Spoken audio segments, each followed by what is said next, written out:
So today I'm going to be talking about lists in Python. So let's suppose we want to create a program to store the names of a lot of users, right? So far we've learned there are things called variables in Python. So we might have something like name one equals to Mark, and name two equals to Tony, right? And this works okay for 1 to 5 names, but as you can see, it gets pretty impractical pretty quickly, and we cannot have a variable number of names. So right now we only have Mark and Tony, but if we only have 10 names, 100 names, 200 names, then this approach gets pretty impractical. So thankfully, some really smart people have came up with the idea of a list. So in Python, a list is created with the square brackets, so like so, and we can just put in the names inside the square brackets. And we can sort of think about lists in several ways, and there's some common names for lists. So we can think of it as a data structure.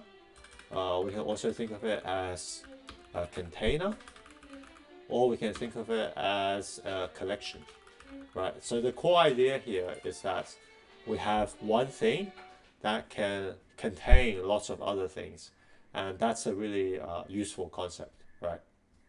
So inside lists, the way we actually access these values is with the index. So as you can see, each name has a position inside the list, right? So the indexes start off with 0, and the way we access each item is with the square brackets as well. So for example, the name at index 0, or we access it by using the name of the list, and then we put the square brackets and we put a 0 after it, and then here we put, so this would be equal to Mark, the string of Mark. And similarly,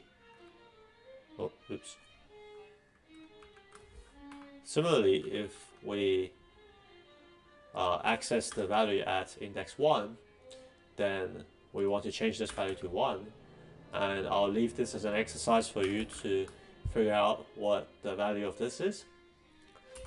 So that is the core idea behind lists, and lists are quite useful in the sense that we can do repeated work over the list. So far we have learned things like the while loop and the for loop, and